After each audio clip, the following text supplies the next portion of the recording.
Hey everybody, this is Ty with Fitwithty, and one of the things that people have been asking me to do is some of the basic exercises so that when I'm giving workouts or when you're wondering what a certain exercise is, you're going to be able to see exactly how the exercise is done.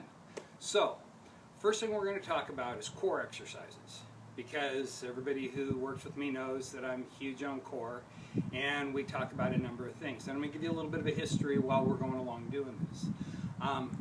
When we all started out with doing core exercises as kids, we did sit-ups. Everybody can remember a basic sit-up. We're down like this, our knees are up, our feet are held down. Usually we had somebody holding it. We were back here, legs were together, and we came up and we did a sit-up. Well, that was all well and good until we started finding out that because you're pulling on the neck, it was creating what was neck injuries, spine injuries, causing damage to the back. So there was an adjustment. The adjustment was to do crunches. Now, a lot of people don't really know how to do a crunch. You can do it straight-legged, you can do it with your knees bent. But what you want to remember to do, place your fingers behind your back, together, put them behind your head and support your head. Then you merely come up to the point of raising your shoulder blades. Now I'm cranking my neck so that I can look at you, but basically you're going to be looking straight up like I am into the sun right now. If you were to do a bicycle crunch, you come up and you twist. A version of that is to raise your legs and touch, come back, come up, come back, come up, and that is a bicycle crunch. Now, many of you, and any of you who work with me, know that crunches are not my primary core exercise. The primary core exercise that everybody loves to do with me, of course, is the leg lift. So I'm going to just do a quick demonstration of what a leg lift is, and we can go from there.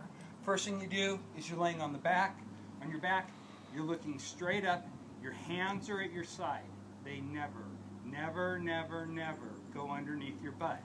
Note, my legs are together, my toes are pointed up, and I merely raise them 2 inches off the ground and hold them. Now, depending upon the exercise that I give you, you're going to have them up there for anywhere from a minute to 2 minutes. That is a basic leg lift. Now, there's some other exercises that we talk about working with the core, one of which is the plank. A plank done properly is just like this. Your hands are underneath your shoulders, your core is engaged, meaning your core is tight, and you're just holding it. Now, some of the versions of that is you're going to do a plank twist, where you raise one leg, bring it to the opposite elbow, bring it back together, and back through the other.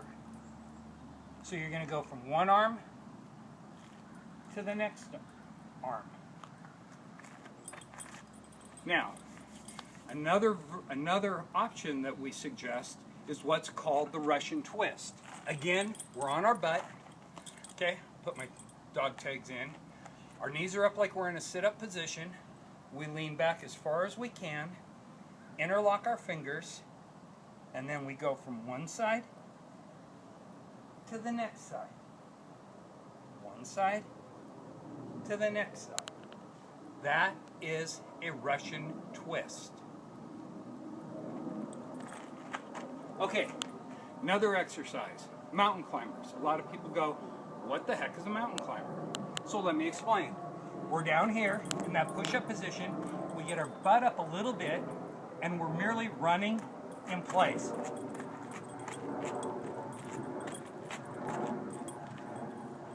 Those are the basic core exercises that we want to talk about. The next area that we want to talk about is the push-up.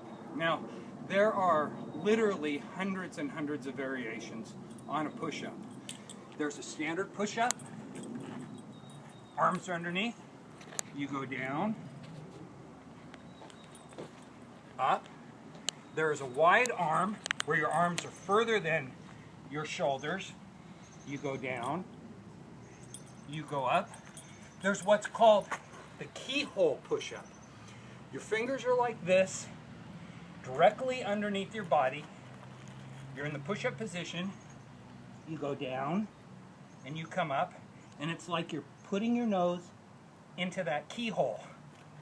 Another great push-up is merely, and it's like a plank, and there is such thing as a plank row, where you're coming up, down, up, down, up, down, and you can do this with weights.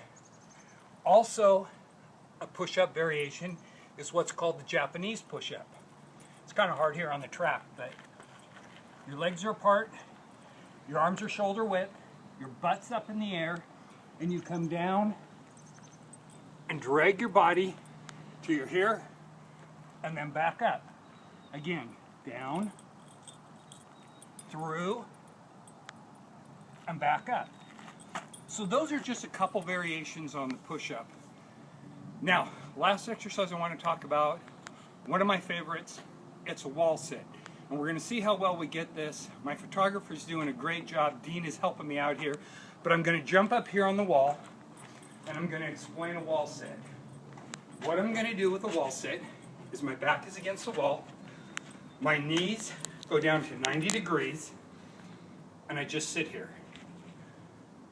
Legs are shoulder width apart, I'm at 90 degrees, and that's a wall sit.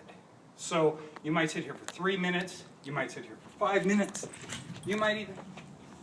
Sorry. No, we're all good. Do it again so I can see the, so they can see that the... Did you stop me? No, I did not. Okay, so you're down here, you're at 90 degrees. You don't want to rest your hands out here. You can keep them in here, you can read a book, you can play with Facebook, you can do whatever you want, but that's a basic wall sit. So those are some of the basic exercises that I talk about. When you hear them, now you see them, and you know exactly what we're talking about.